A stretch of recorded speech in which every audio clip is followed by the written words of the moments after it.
what should be a very interesting interview. We're setting one up, but we showed you earlier, Fox 9 viewers, this really good video, real close. Give me the name. What's your name again, sir? Justin, right?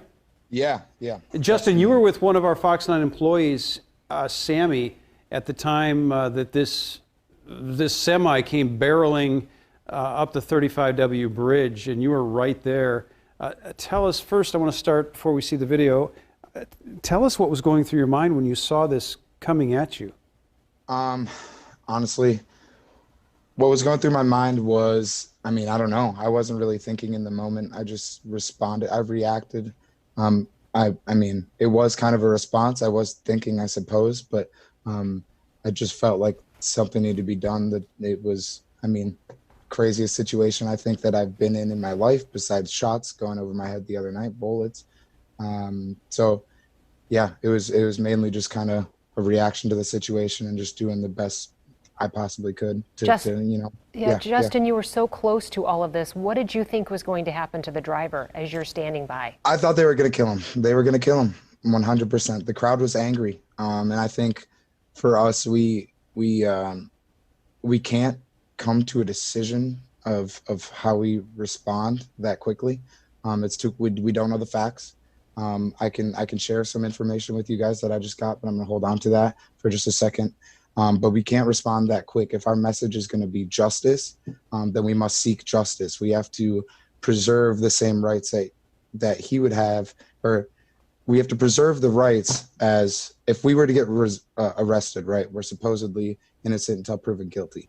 That's how that man should have been treated in that situation. And that's how I responded. Justin, when you say you responded, sorry, go ahead, Kelsey. I was just saying, what were people saying in that moment? We can see, we can't hear the audio, we can see people. So what were you hearing? What were people saying, and how were people stepping in? You know, there was a lot of things being said.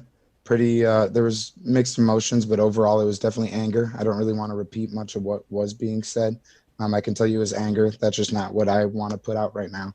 I can just tell you that was the response. People were upset. And the presumption, Justin, was that this was an intentional act at that moment in time. That's how they were reacting? Right. In the moment, we're thinking, okay, you know, there was some misinformation going out right before that. Excuse my voice too, I'm raspy from the past week, but there was some misinformation coming out right before that this gathering was intentional to, you know, gather people to a specific area and cause harm. So tensions were already high because of that. I can tell you shortly before that truck came, though, we were laughing, there were smiles, the mood was really good. Sorry,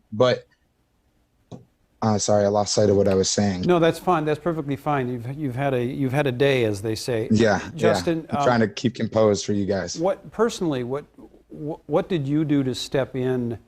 You talked about the fact that you know, the rush to judgment was bothersome to you, and absolutely. Yeah. What did you do to assist this driver? I delivered to the crowd my intention, which was to save him. You know, I think you can see in that video I jump over the barrier, and I'm just saying, first off, before I even go into the details of this, I guess I want to say this isn't about me. I'm not trying to be the face. No, we understand. We understand. No, I just want to be clear to anybody that's listening. Sure. This isn't about me. So there's more than people than just me that intended on saving that man also. Mm-hmm. So I can't take responsibility for that. I'm very proud of the way that we reacted as a group in that moment. A few of us were able to keep composed. But when I reacted, my initial reaction was, all I said out loud was, "Hey, we need to save this man," because that's what I decided in my head. I think you hear someone behind me say, "Okay," and in that moment, I think a couple people followed me, and we got up there, and that was just kind of our goal. Mm-hmm. Yeah, Justin, I think that's absolutely remarkable that in that moment, a few people could diffuse the situation. Yeah. You know, how many people do you think were around you that were with you in trying to save him? Maybe 10. Okay. I don't know for sure though. The tensions were pretty high. I think maybe 10 though. Maybe 10. Justin, did the driver ever say anything? I mean, I know that he was being pummeled at the time. Here, so now I'll share with you some of the information that I received from the community just before we went live now. So my intuition in that moment was that was not intentional. If that was intentional, I think a lot of harm would have been done, could have been done. Okay. If he was trying to hurt somebody, he could have been moving a lot faster. It takes a long time to stop a semi truck. Who knows? He could have been going 70 miles per hour. If he's going 70 miles per hour, I think if you hit the jack brake on a semi truck, there's potential the engine's going to explode. I'm not a truck driver, but that's kind of the things that I heard. So because some people were asking, why didn't we hear the jack brake? Because it might be able to slow down the engine faster. Well, in that situation, I think the driver was probably responding, realizing he was in the wrong place at the wrong time. What the community is telling me now that I found his identity now online right before I went live with you. They shared his mugshot and his full name. Someone had called me when I was on my way home from the city tonight, saying potentially this man was actually for the community. He was there trying to deliver gas to a gas station to Lynn 36, on Lyndale and 36th Avenue. That's a family-owned business. Those people, I believe, are the people that identified this man as the person going to them. I'll tell you also yesterday, the roads didn't close until 8 p.m. Today, they pushed it forward to 5 p.m. I didn't get a notification for that myself until 4:58. And I was personally on 35W, I think, at that time when I got that notification. I'm 2 minutes away from the road closure. There's potential that man did not get that signal while he was driving on his way, right? Yeah, I think what you're saying, Justin, is there are details like that being evaluated by Department of Public Safety and MnDOT and law enforcement as well. We had a press conference with the Department of Corrections stepping in for DPS tonight, and based on some of the traffic cam shots that they've seen, it does, and they use the words, at times it looked like he was going around barricades in frustration for being cut off from essentially where he was trying to get to, and that's as far as they would go with it. They did say earlier that he was inside that highway system before they started closing things off. And essentially, he just didn't follow the barricades that would pull him off the highway. And there is a little bit of elevation on the 35W bridge, so we just don't know from his vantage point as he was approaching how much he could see. What he could see ahead. Right. So I personally still stand in that position that I responded with in the moment, which is, we wait till all these facts come in.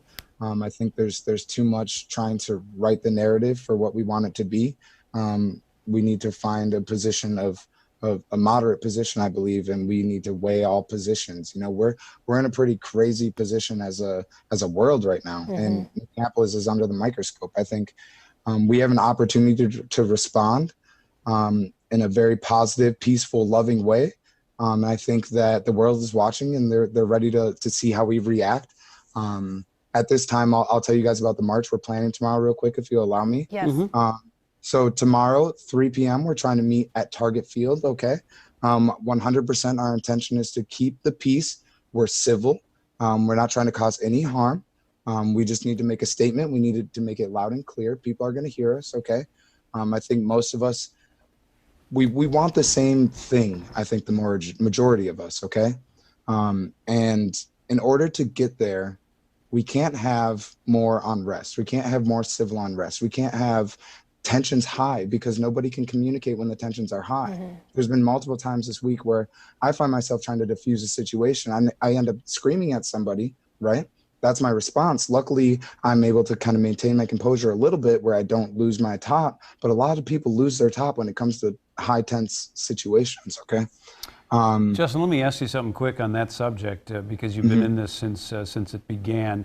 There's been a lot of talk about sort of the narrative, the call for justice, the concept of peaceful protest being hijacked or co-opted was another word that was used by the events of Thursday night and Friday night, and to a lesser degree last night, and that the high ground on the narrative and the quest had been lost. Did you feel that frustration along the way when you saw what was happening down on Lake Street on Thursday and Friday nights? No, in my opinion, everybody plays a role, okay? Everybody has a role that they're playing right now. In my opinion, I hate to have seen as much destruction happen in the community, right? But we got attention. We got people's attention, okay? Now we deliver the message of peace and love. We figure out how to find justice within that. We figure, this could be we could be on a whole new thing right now, as a world, as a local community, as a state, as a nation. Who knows how far this goes. But we got people's attention now. It's enough destruction. Okay. Maybe it was warranted. I don't know. I'm not the one to, say yes or no to that. Is it right or wrong? But I do believe everyone plays a role. Okay. We had rioters, right? There was massive destruction done. There was garbage all over the streets. The next day we had people out there cleaning up. Yeah. We have civilian medics in the street helping people who are getting hurt. Sorry, this is emotional, but we have civilian medics in the street helping people who are getting hurt. We have people protecting their businesses, protecting their community because they're scared of what might potentially happen, but they're playing a role. And we're all in this together. Okay. I think ultimately whatever we want done can be done under the umbrella, of peace and love. And I think people have been trying to say that for a long time. Absolutely. But now we have some extra attention on our side, and hopefully we can get that message across even further. Justin, it's been a very painful week, and this is spread across the country. And you've had an especially traumatic day. But do you feel hopeful? Absolutely. I don't lose hope. I'll tell you, I'm tense, I'm anxious, I'm stressed. I'm trying to keep my composure when I get home every night. I kind of lose it for a little bit. I'm holding it together for you guys right now, but after this, I'm probably going to cry. But no, I don't lose hope. I'm not losing hope. That doesn't seem possible to me. There's a lot of bad actors. There's a lot of instigators. We'll know more in the future about exactly how we've even gotten to this place. Because one more question I just want to raise is just the catalyst of what led to any destruction outside of the 3rd precinct. Who knows what that was about? And if that was a person that was there for passion and for true protest. But yeah.